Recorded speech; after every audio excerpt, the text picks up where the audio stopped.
because we are very honored. Jack and Oriana are meeting us from Israel. They're part of the EBELI community. They're ambassadors of the EBELI community. We've been working with them for a while now, and we're very excited because today you guys are gonna do a lot of work based on a system that they developed that has to do with team building and the emotional intelligence and understanding your personal strengths and the gaps within your team and all the stuff that you need to start creating your startup team. So this is very exciting, and really I cannot thank you guys enough. I'm so happy to see you again. Thank you, by the way, that you're connecting from such a faraway land at such a weird time, 6 p.m. It's usually time to just relax and chill, and I really appreciate you taking the time to support us. This is one of the latest experiments that we have in EBELI. We're super excited that EGAD Business School, a relevant business school in Mexico, it's actually ranked #1 in Latin America, asked us to adapt the curricula so that it could become a subject of a master's degree in business management. So this is exciting. We've done it before on MBA. This one is called Masters in Business Management, which basically means that these guys are right now trying to understand how to build businesses from scratch. And as you know, EBELI, today's class is basically the first step of the 7. We just had one class before this one where we had the intro, and we started doing choosing people to create the teams, a bit more based on opportunities and the interest of every person in the room in terms of SDGs, more than personal capabilities. And that's why today is so special, because we want to start understanding now that we already have 3-people teams, 5 3-people teams.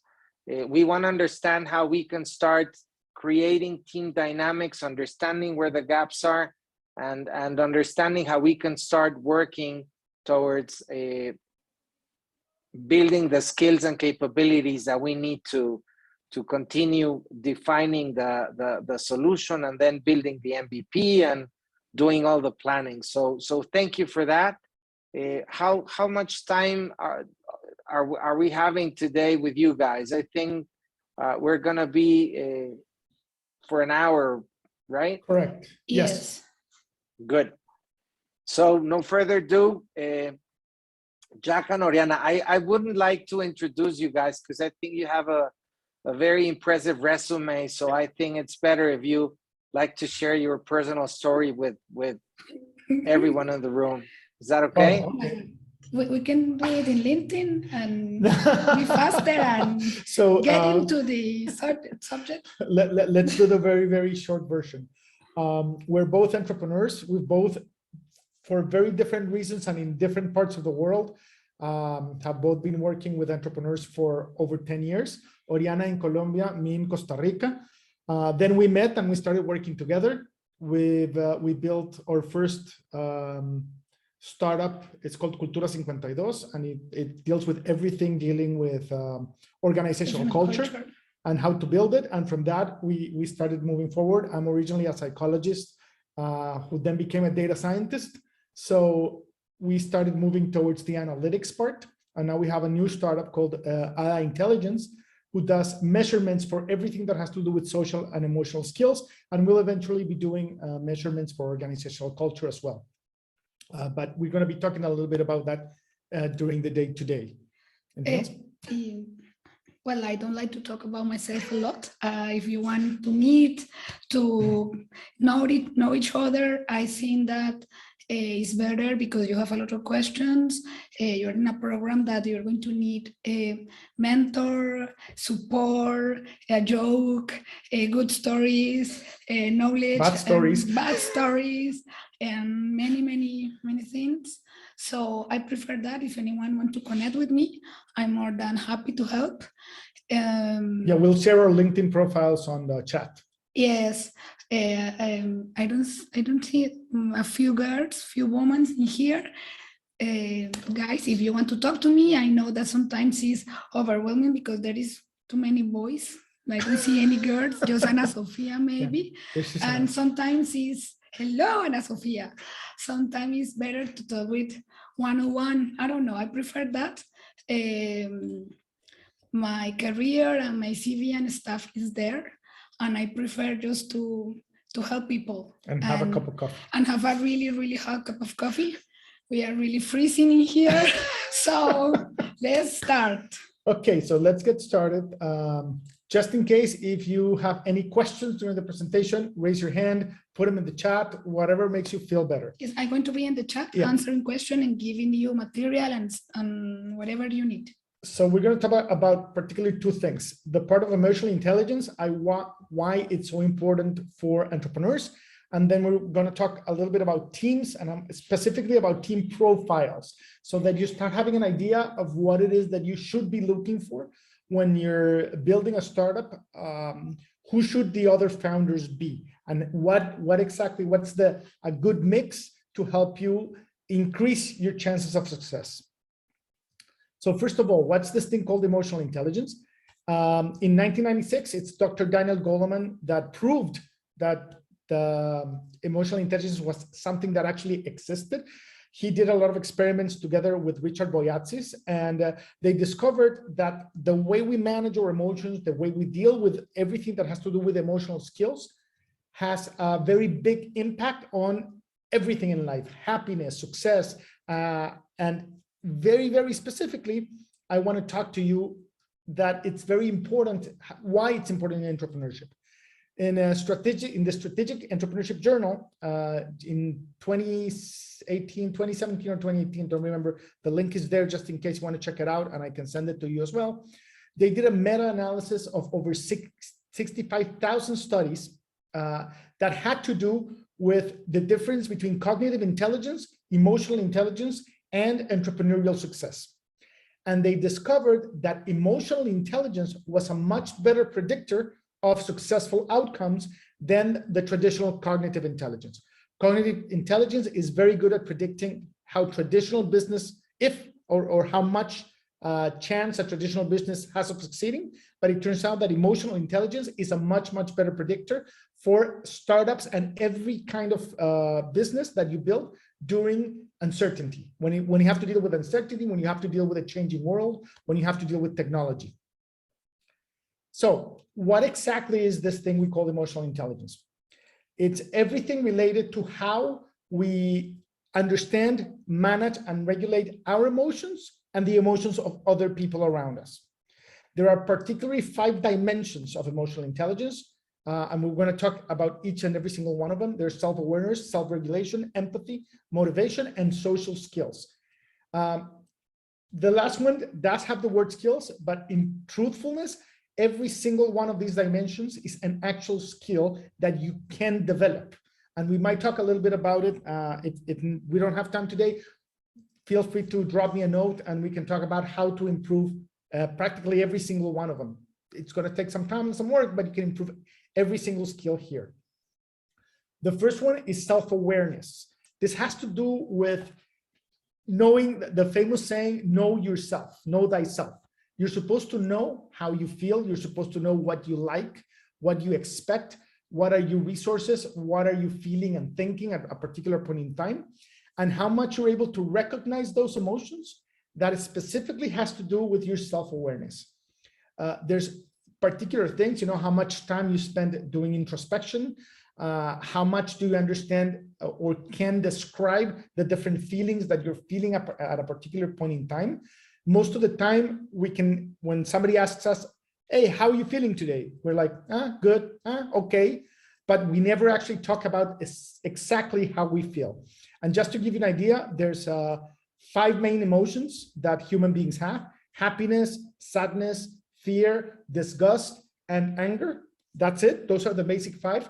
But each of these 5 can be translated into over 20 different emotions, from very common things like joy, which is feeling very, which is a high point of happiness, but not so high that it's not sustainable, to very weird emotions that we, since we have no specific words for them, we pick words from German, like, for example, Schadenfreude, which means that something bad that happens to somebody else makes you feel a little bit good.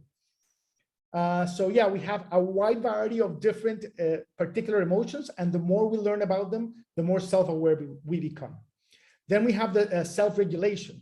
This one you'll find that that's very important, especially when you're an entrepreneur, and especially when you're starting a business and you have to go out there and put yourself out there. This has to do with your ability to manage. Remember, we can't control our emotions. If something makes you angry, if something makes you scared, you are going to be angry, you are going to be scared, but you can learn how to manage those emotions. Meaning, if you get angry, you don't have to explode in anger. If you're fearful, you can actually do something to make that fear not paralyze you, but at this, you cannot actually control emotions. But as you learn how to manage them, you're able to express your emotions better, to focus your emotions so that, for example, fear becomes excitement. You can manage your emotions so that it doesn't matter if you feel scared, you can sort of manage it at the moment and then let it go afterwards. If you've ever been in a scary situation, in a confusing situation, that at the moment you're not sure what to do, but you stay put, you stayed control, and then you lost it when you were alone afterwards. That's having good self-regulation. And it's very, very important, because every time you have to go up in front of investors, you have to meet with a new client, you're building things in uncertainty, there's always going to be fear, there's always going to be worries, and you need to learn how to regulate those. Motivation, another one that's very, very important. Believe it or not, motivation is an emotional skill. If you think about it, when you wake up in the morning and you feel meh, or you feel sad, and you don't want to get out of bed, that's lack of motivation. But if you can wake up and make yourself feel happy, make yourself feel excited, make yourself feel joyful, grateful, then your motivation goes up and you can actually go and do the stuff that you need to do. Empathy, another one that's very important, especially for those that are dealing with a customer journey. When you're building a product or service and you need to understand what your client feels, what your client is thinking, what your client wants, you want empathy. And this is recognizing other people's emotions. We are actually, most of us are really, really, really bad at recognizing the emotions of other people. Interestingly enough, we're bad at recognizing emotions in ourselves. We're even worse at recognizing others. We see a very shallow smile and we think the other person's happy, when it might not be. There's other triggers, and this is where empathy comes in. The more you develop your empathy, the better you're going to be at recognizing what other people are feeling and being able to use that to your advantage. Being able to use it for mutual benefit, to say, okay, if the other person is angry, how can I counter this anger and do something with it, something useful, something positive. So empathy, very, very important, especially for those who are going to be managing clients and are going to be working with understanding what the client actually wants. And finally, the one that everybody thinks of when they think about entrepreneurship are social skills. How good are we at, or extroversion? Are we good at talking with people? Is it easy for us to pick up the phone and call someone, to drop a message to someone, to send them an email? Or is it difficult for us? Are we introverted? And is it hard for us to make social connections with others? And definitely, especially those people who are doing in a startup, who are going to be dealing with others, doesn't matter if they're investors, customers, or managing human resources, you need good social skills. Again, the advantage is all of these are skills that you can actually develop. But here's the catch-all. how or what do you need to develop? I mean, we might think that we're good at something and not so good at something else. Most of the time, our intuition about, for example, I might tell everybody, oh, I have great social skills and I have amazing empathy. It might not be true. So what you need to do is you need to measure your emotional skills. This is particularly what we do at Intelligence. Right now, the test is only in Spanish. If you need it in English, you're going to have to wait a couple of months. But right now, it's fully available in Spanish. There's a free version and there's a paid version. Through Pedro, we'll be happy to send you coupons for the paid version so you can get it for free. But I really am pushing you a little bit. Go into it after you get the code, do the whole test, and make sure you read through it and you understand, you get the full report and you understand which particular parts of your emotional intelligence are you need to work on. And that's going to help you develop your emotional intelligence a lot more. Pedro, did you want to say something? I want to say something. Era un aplauso. He was clapping. I want to say something. The test is now, there's a free version. You can take it by now. I send you the link and we can give you coupons. Yeah, when we send you the coupons, you can go in with, after you set up the account, after you do the test, you can just go back in and just buy it and you'll get the full report. So you can get the report, the full report. Just to give you an idea, it'll go much more into detail than we did here. There's 5 dimensions and each dimension has 4 sub-dimensions, but it's going to tell you specifically which areas you're doing really good at and which areas you need to work on. Because sometimes, even if we think we're very good at something in particular, we still have specific areas of improvement. Now, so now you understand a little bit of about emotional intelligence. This was just a very quick flash through. There's plenty more to talk about. So please, if you have questions, feel free. I know I just breezed through it, but that has to do with the fact that I want to get into this other topic that for me, it's very important. And for you, this is something I wish I had a concept on about 20 years ago, the first time I decided to go into business by myself. And it has to do with entrepreneurship, entrepreneur profiles. Every startup needs different types of people because they need to cover different types of roles.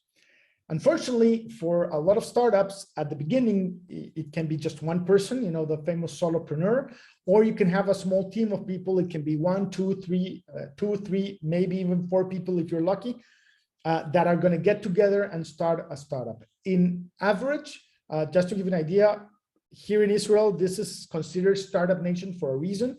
Last year, they had, last year, which is like sort of still a pandemic year, they had 33 unicorns in 1 year, which is amazing for a country that's fairly small and has about 9 million people. And most of those get started by 2 individuals. It's generally teams of 2, sometimes teams of 3, but usually on the average, they're teams of 2 people. And one of the things that you start discovering is that these 2 individuals actually have most of the skills necessary for the whole team. So each of them will take on several roles. Now, and we're not going to talk here about the roles themselves. We're going to talk about the profile, and I'll give you an idea of what kinds of roles those people tend to take in a startup and why it's very important. Now, the reason we want to do profiles is because, for example, this photo that you have right there, this is the idea, that like the generalized idea of what an entrepreneur is.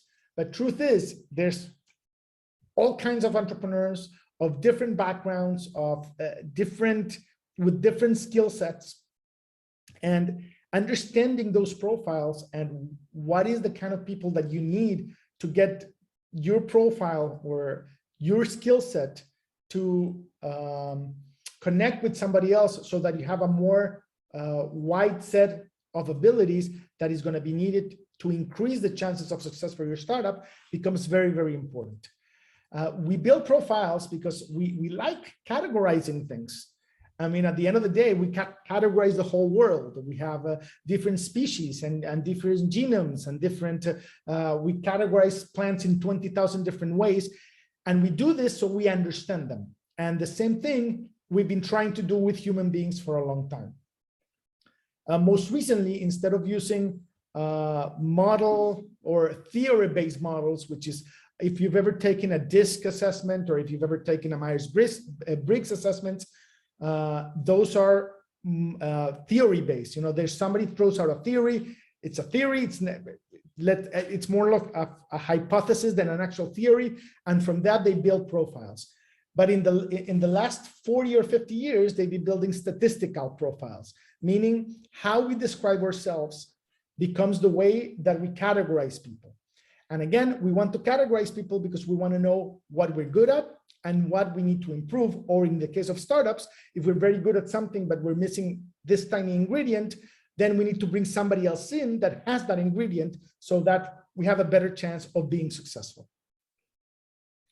Out of all the models that we built that have been built before, this one was built with statistical psychometrics, and it's the 4H model, meaning that we divide people into not actually into 4 categories. We divide the skills into 4 sets, and we measure how good your skill set is in each of these 4 sets.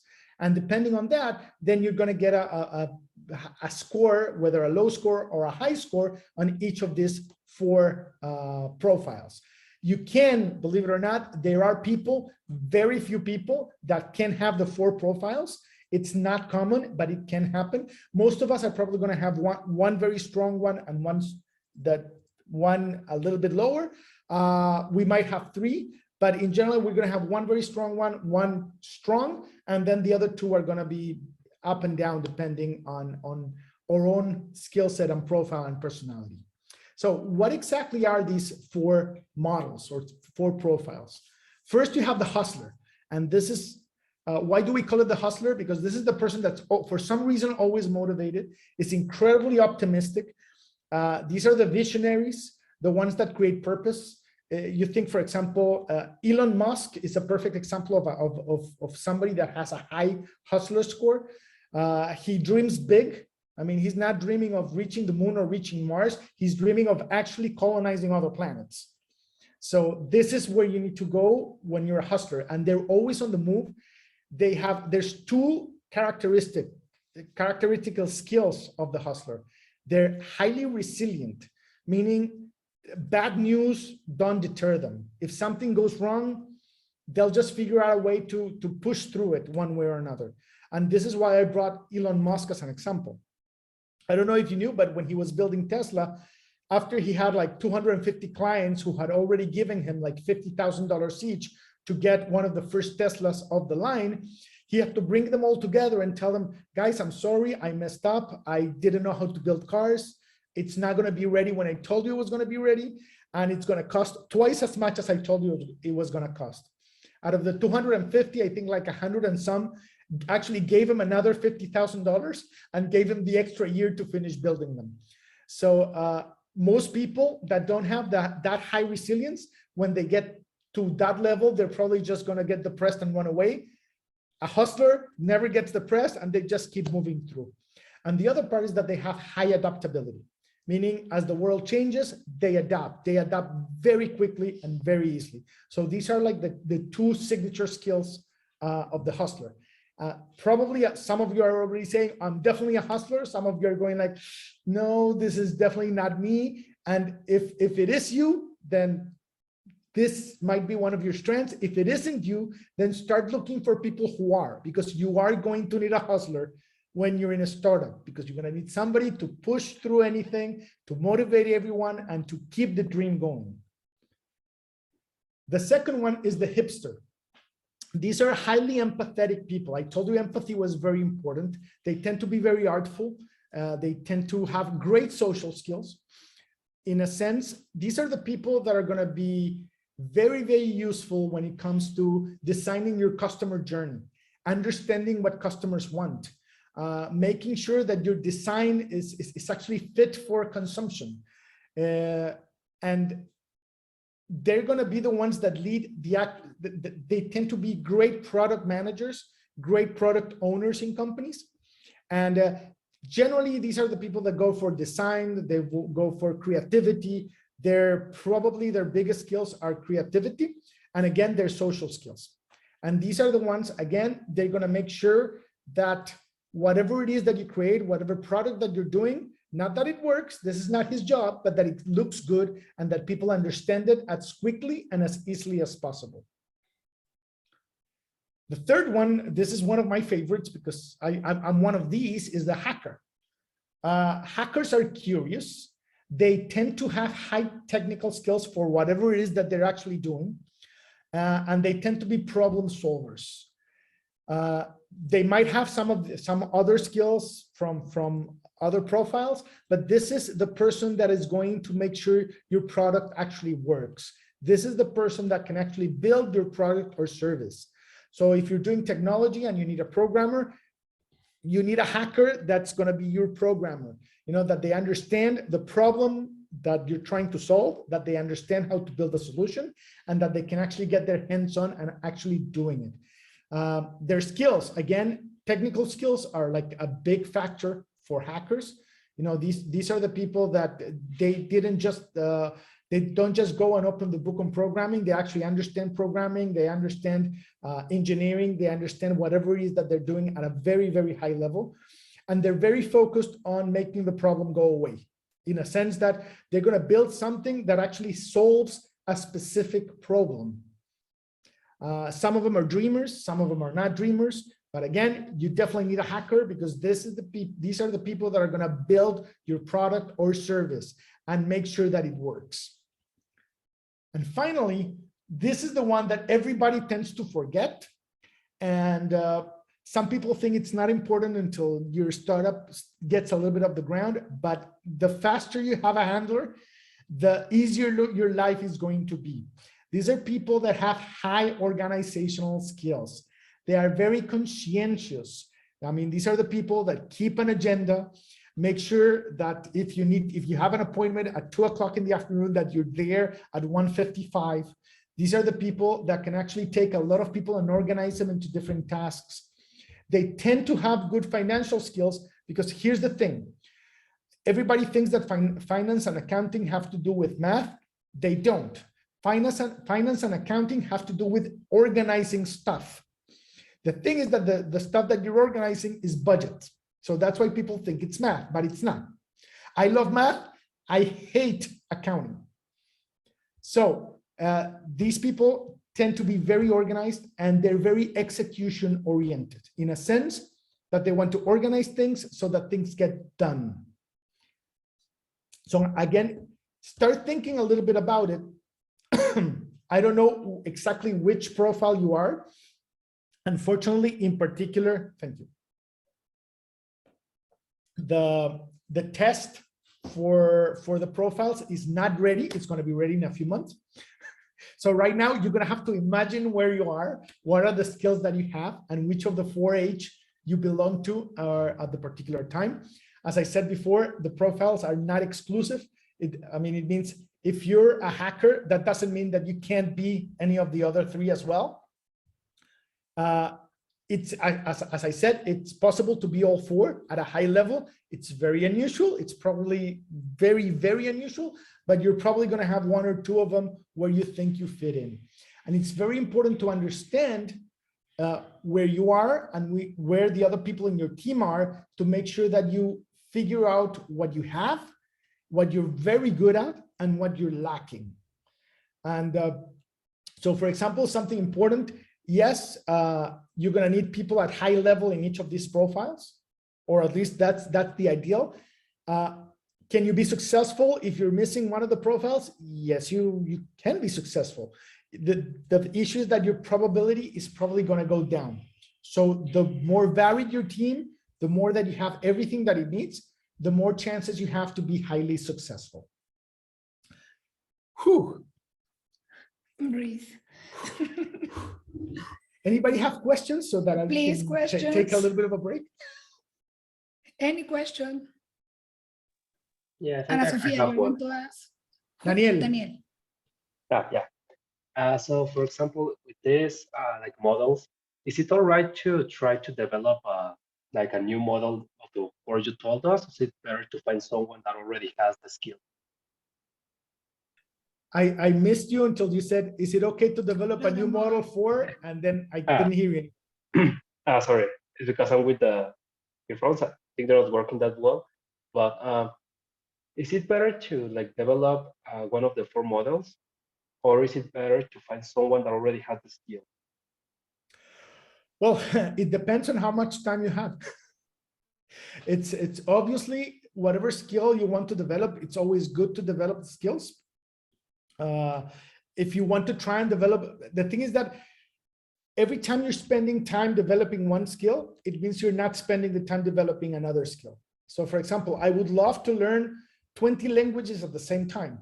And you can, I mean, there are people who have, but if I take all my time on learning languages, then I don't have time to learn more about data science. I don't have time to learn about programming. So yes, you can do this. It's just going to take you a lot longer to fulfill all of these profiles instead of getting together with people who already have them, or at least who already have them at a high enough level.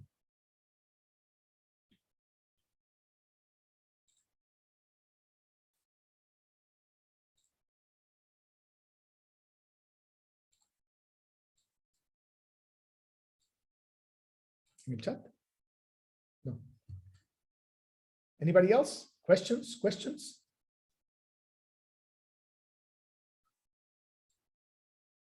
Okay, so the last point. You want to take this one?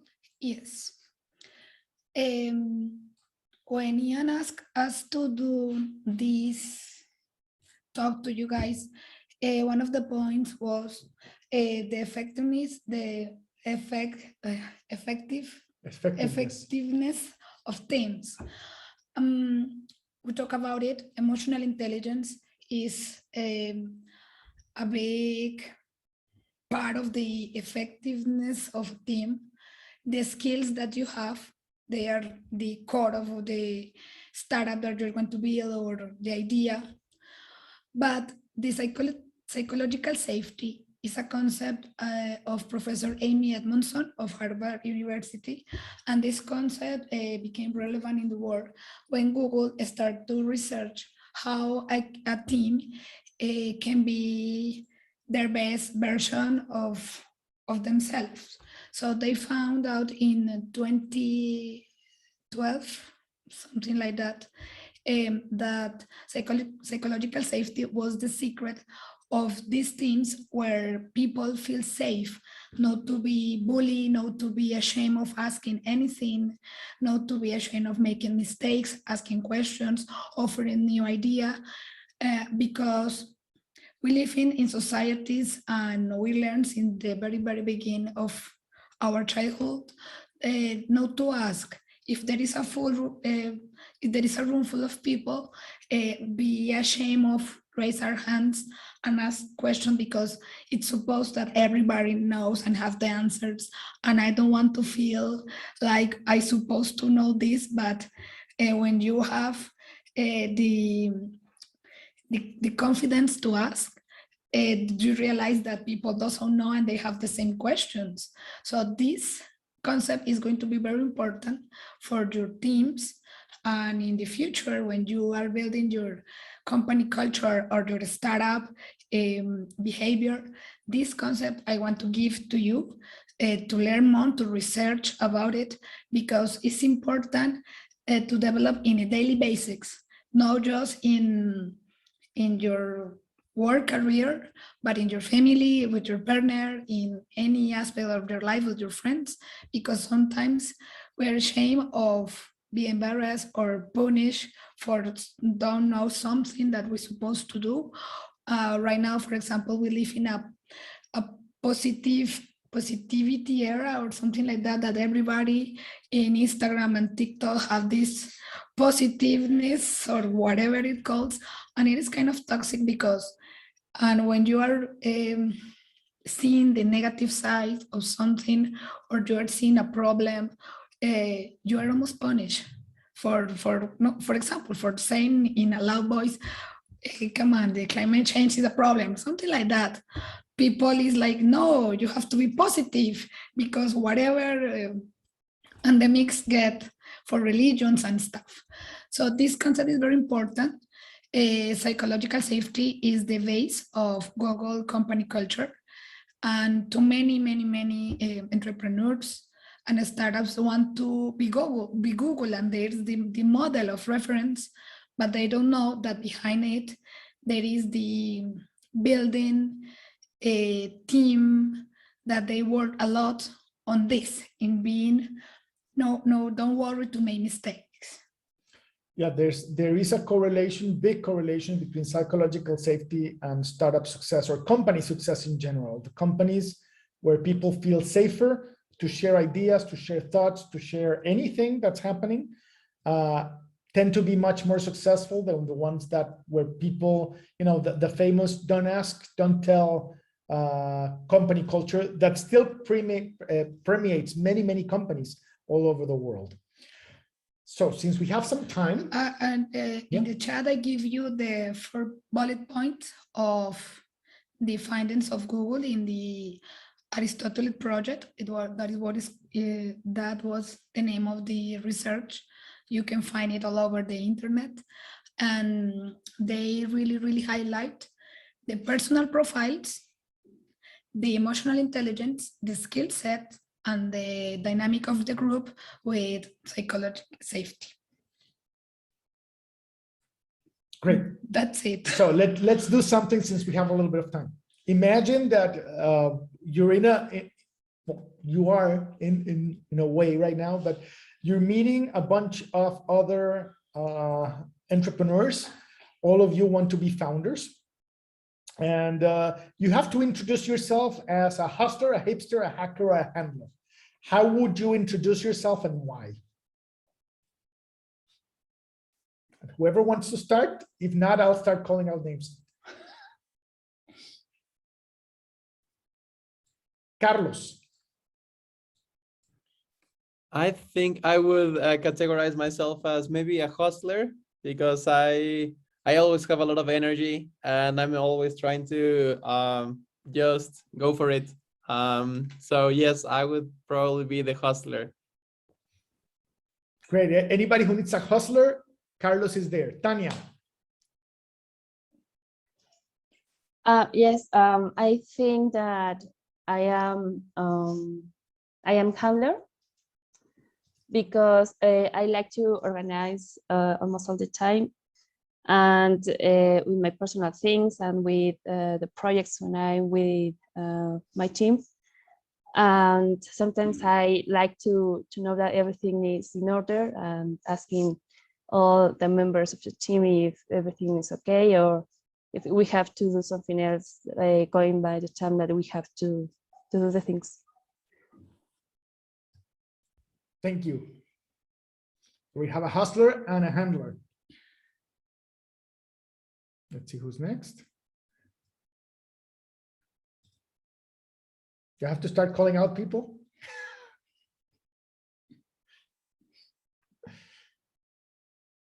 So I'm going to start calling out people on the randomness of how Zoom is presenting you on this side of the screen. So Ana Sofia. Okay, well, I think I'm a hustler because I'm very emphatic. I'm always the leader in my teams, and and I don't know. And that's it, I think. Excellent. Good. Rafael in the chat. We have a message from Rafael. I can't talk right now, but I identify myself with a hustler profile. Great. Then Daniel Rubio. Yeah, I don't know if you can listen to me. Okay. I don't know, maybe I was between the hustler and the hipster, but I think I'm more like the hipster, because when I began like talking, like I can't stop. So, and I like interacting a lot with people. So I think that will be one of the main skills. So I'm going for the hipster. Excellent. Rodrigo. Hi, yes, I think I'm a hacker because I'm an engineer, so I'm always curious about learning new things and thinking of ways to solve problems. I'm hoping everybody's taking notes. Hideyuki.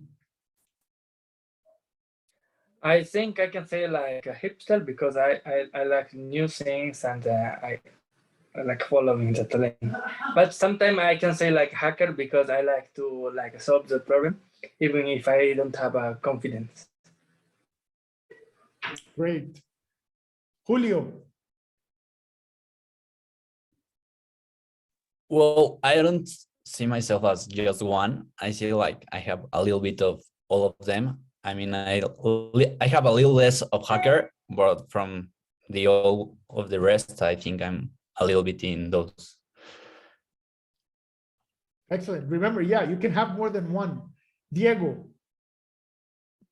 I think I'm a hustler because I think I'm always motivated and I also have high adaptability. Excellent. Rodrigo. I would say I see myself as a little bit of hustler and handler. I perceive myself as somebody who is much more individual rather than sometimes team worker. So that's why I like to hand. And the part of hustler is because, as Carlos mentioned, I like to go for it. I like to achieve all my goals. No matter what the cost it is sometimes. Great. Veronica. I think that the same as Julio, I'm not pretty sure if I'm like one of that profiles, but like different characteristic of each one. Excellent. Lina. So I also think that I'm a mix of some of them. I think like I'm part hipster. I'm not that creative, but I think I'm good with handling people, and I'm good to like know how people are and work well in a team with people. I also think that I'm part hustler because I'm very organized and I'm always working on something. Like it's really difficult for me to not work on something. And maybe also a bit of a handler because I'm really problem solving oriented, and I like to fix problems quick, and I don't consider myself too much of a hacker. Yeah, that's it. William. Well, firstly, I'll apologize for the noise. There's a sort of construction site going on around here. I think of myself as a combination between a hustler and a hipster. I'm highly motivated. I also think a lot about the future, but I'm also highly empathetic, and I like to think that I have great social skills. Excellent. Francisco.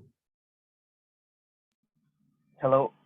Yes. I think I consider myself like hipster because I'm an artistic person, and I am always involved like in customer experience or project.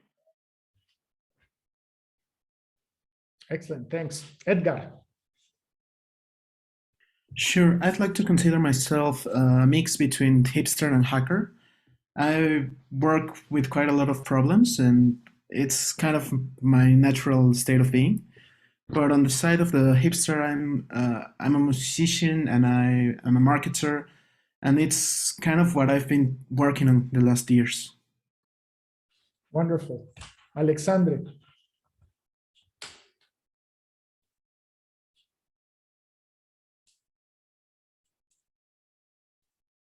All right, then Mike.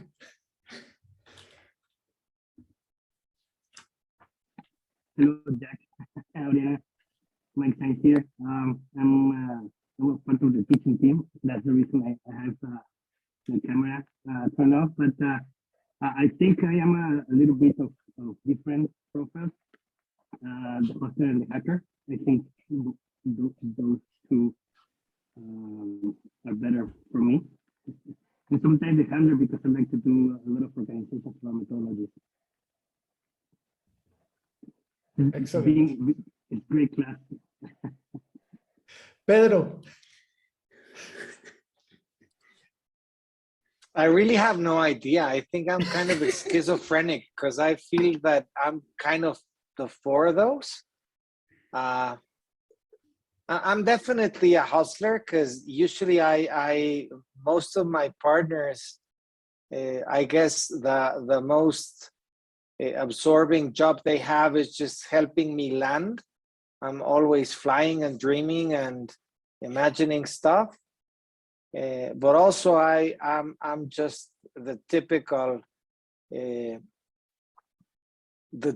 hipster that's purchasing from TechCrunch and Indiegogo and those kinds of things. I love to see the new things. I'm a hacker because I've been in engineering, I guess, since I started building Legos when I was 3. So and I really geek out when I'm trying to understand things. Handler probably would be the one that I'm really not. I have so little patience, but I'm working on it. One of the things that happens is that we change as time goes by. So I can tell you, like, I used to be a really alpha hustler, out all the time pushing. And as time has gone by, my hustling has gone down significantly. My hacker has gone up significantly. My handler went from 0 to about 90. I still have like 10 to go up a little bit. And my hipster has always been non-existent.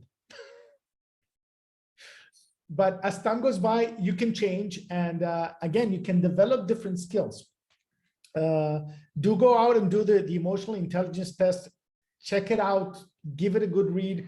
And with the profiles, now that you have a little bit of an idea of where you're at, when you're talking, whether you're going to build real startups or mock startups during class or whatever it is that you're going to build, try to figure out if your team is balanced and what you can do to balance it out a little bit. Do the same with the emotional intelligence test. Check out to see where everybody else with your different emotional skills. Sharing all that, sharing your results from the emotional intelligence test is going to help you build psychological safety. That's the reason why we put everything together in one short class. Yes, and when you take this test, it's not because you want to be in a box closed in just one, hustler, hipster, or hacker. No, it's because you want to develop new skills and work on that. For example, I'm 0 hacker, none. But I'm learning, I'm trying. For example, in the emotional intelligence test, my social skills, believe it or not, I'm no social person. I'm really not. I'm very shy. But here I am talking to you, breathing, working in myself, because for me, this is a huge challenge. All day I was, okay, in the at 6 p.m. we're going to be doing this. I'm preparing myself to be here with you. So it's knowing this, have this data is helping me, and I hope it's going to help you to develop those skills, to work on that, to be more aware of what you have to do to improve yourself, because change is constant, and you're now learning this, and tomorrow another thing, and in another team, in one startup, and in the other, and life goes and goes. So that is why we were very focused on measures and develop these tools like data intelligence. That is our way to help, because we want the people improve in their skills, in their, I hate the name in Spanish is habilidades blandas, but it's yeah, no so blanda, in English it's soft skills, but they're definitely not soft. They're not soft. They're the main ingredient in teams and in successful ones, beyond the hard one, the hard skills. And the most important thing is we're moving into a very data-centric world. Every day, data becomes more and more and more and more important. I mean, right now, you're not taking a course about entrepreneurship. No, very specifically, evidence-based innovation. No, evidence-based entrepreneurship and lean innovation. Yay! And what does evidence-based mean? It means data. And it's not just about the data of what's happening out there, what people are buying, what they're not buying, where the world is going. There's a lot of it happening when it comes to people analytics. I don't know if any of you, for example, if you're using a Fitbit, if you're using one of those devices to measure your sleep cycles, you're already being part of the people analytics world on one side, but there's also a big side that has to do with measuring or durable skills, or what's called soft skills. Technical skills, we already know how to measure them, but it's very, very important that as time goes by, we have more and more and more data about ourselves, about what we're doing, how we're doing, and how we change through time, because that also helps us make better decisions, build better teams, and increase significantly our chances of being successful at any kind of startup we decide to build. And I think that's it. A lot of information in 48 minutes. So if you have questions, we'll be here for the remainder of a few minutes. Yes. Don't be shy. This is a safe place. We're very far away. Yes. Daniel. Yeah, I actually have a question about the psychological safety. Like, how do you know that you have succeeded, that you are already like creating like this safe place for everyone? How can you be certain that you are doing it right? Well, the first thing I would say is if you think your company is already psychologically safe, it probably isn't. Yes. There is even a test. We have a little one, but it's in Spanish, and we hope in the late of this year, maybe at the end, the psychological safety for companies is available. You have to work on that, and you have to measure it. There is tools for doing it, and the most important is your team. What is telling you? There is really a place with psychological safety. If people is no bully, what is going on with that? That is a huge topic in Latin America, because everything is a joke. Every single thing is you have a joke for that. We do it unconscious. So it's a topic to work. So, but here's a few ideas to look at it in general. Like, for example, is the teams or the company, is it actually diverse? Not just saying that they're diverse, but they're actually diverse. I mean, you see there's gender balance, there's racial balance, there's people from different parts of society, even or especially at the C-suite level. Like, for example, are all the big executives, do they all belong to a certain gender or to a certain group? Then you know that those are probably signs that psychological safety is not big on the agenda or in the culture of the company. One big red flag will be if the people in the company has received any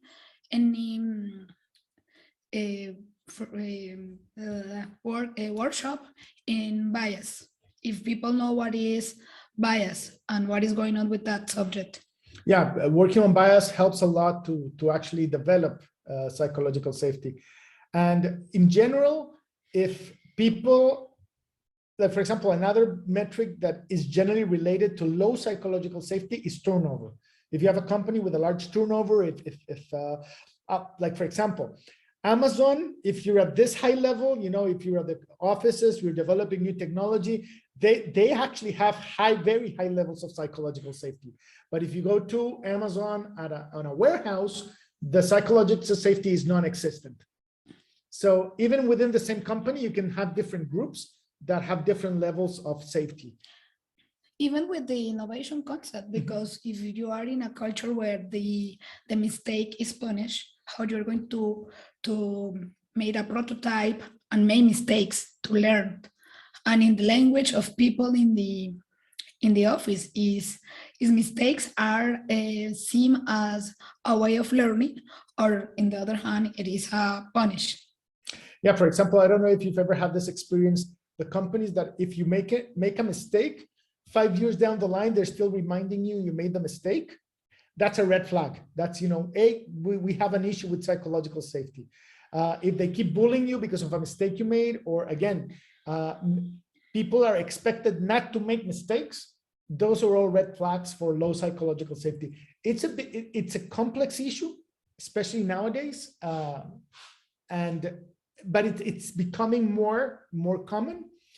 And I'll give you an idea. Since in Latin America in general, I spent a lot of time, going from startup to startup in Latin America, and they tend to have a very hierarchical structure. There's, the founder, and the founder's word is scripture, and you can't. At the end of the day, that person, the founder, is the one that makes every single decision, and people are afraid of contradicting the founder, etc. Since we moved to Israel, and that's only a couple of months ago, I've visited a few startups already and talked about, not visited, but met with them, because we're still in the middle of a pandemic, and there's this difference where people are actually looking for ideas from the outside. They bringing people from doesn't matter what level of the company. Everybody's talking on a straight line. It's not from up to down. There's no, the hierarchy dissolves into a more decentralized system, decentralized autonomous organizations. So it becomes much more interesting, and you can see that there is the company, the startup is worried about the well-being of everybody in the company, because they understand that if everybody is doing okay, financially, psychologically, physically, etc., they're going to be much more productive, and that's going to increase their chances of bigger success. I mean, just to give you an idea here, a startup means that you already got funded. Before that, you're just a seed. You're not a startup yet. A startup is already funded, and here funding starts, they consider you funded once you get your first $250,000. So, it's go big or go home. And that's why this whole concept of psychological safety and everybody in the company feeling like they belong becomes very, very important.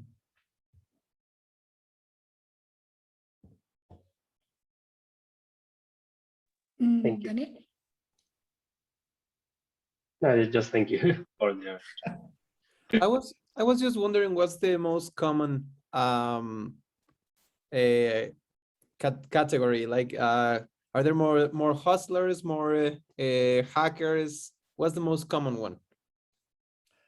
Your experience. That's a really good question. From the data we have so far, definitely it changes. If, for example, in general, like in Asia in general, you have more hackers. In Latin America, you have a lot more hustlers. Europe is a lot more balanced. So, but that is the reason why you have to make teams, diverse teams. Yeah. Because, for example, if you are just working with your team, your engineers, partners, compass, or whatever, but who is going to sell anything? Because everybody is hacker. Oh yeah, see that's something. For example, with one of the startups that I remember that working, is a bias, because yeah, that is the bias. It's a big bias. The name is like me, something like me. I don't remember. En español. Parecido a mí. Bias parecido a mí. I said the similar to me bias. Like we like people that are similar to us a lot better than people who are different from us. And that's a proven bias already. So, but here's the thing that happened. I remember we had a group of all of them engineers, very nice guys, very hardworking, had been working for over 10 years on building an amazing product that was working great. Nobody was selling it. And the other team, once we have, they are cultural artists. They were really handcraft and everything was beautiful. But nobody was anything about math or finance organization, or organization, nothing like that. They just in their art. Exactly. So imagine, I mean, there's all kinds of businesses and entrepreneurships and of enterprises. Like for example, generally you imagine like on the culture side, Cirque du Soleil, very famous. Everybody knows Cirque du Soleil, but Cirque du Soleil they have handlers. They have hackers. the people that put together the shows and that build the incredible structures that they need. They have hustlers that go out and sell this and promote this and this. So you need to have all kinds of people or all kinds of skills within a startup to make it successful. You can have the best hackers in the world and have the best product that if nobody in your startup can go out and sell it to investors, to potential customers, you're going to be stuck there forever. You can have the best hipsters and have the most beautiful things designed, that if nobody's organizing this, your budget is going to go down the drain, and you're going to be building stuff that it's more expensive to sell than to build. But Carlos, the main thing here is not about the profile just in one. It's about how what is the skills, what is your highest skill or your lowest skill, and how can you get better in any of them. Plus, again, you can have, hackers can come in all shapes and sizes. Just to give you an idea, you can have a great hacker when it comes to programming, but they're not an engineer. You can have a great hacker in engineering, but they're not a choreographer, because a choreographer can be a hacker too. So it has to do with the skill set for something specific and the skill set for actually doing. Like a choreographer likes to solve the problem of making everybody, dance and move in unison, versus an engineer wants to solve a problem that has to do with processes and machines, depending on what kind of engineer it is. So again, there's hackers, and again, there's handlers. It's not the same, organizing a financial institution is not the same as managing a supermarket, and it's not the same than organizing a tech startup. So there's a whole combination, and there's a myriad of possibilities. Yes. Yeah, that makes sense. Thank you. Sorry, I got another question. So in your opinion, a good team would be a mix of each profile, right? But what about the project? The startup, sometimes it may require more like a hustler profile or a hacker profile. It would not be necessary to analyze as a first instance, analyze the project and what would be our needs. Well, it all depends. You're probably going to need all the profiles from the get-go. It's going to be a lot better. Let's go back and look at another example. Facebook. I don't know if you guys are familiar with the Facebook story.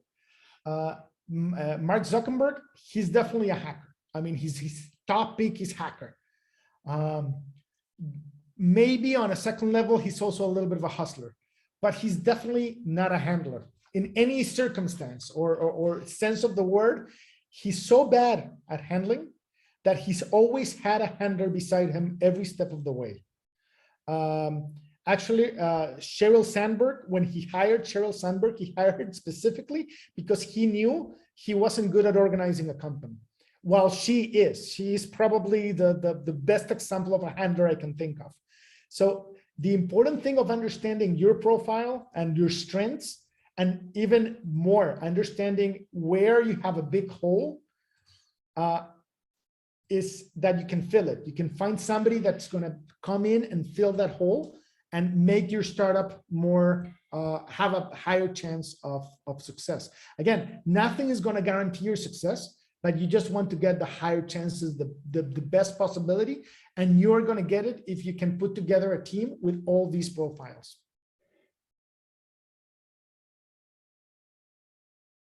Great, thank you.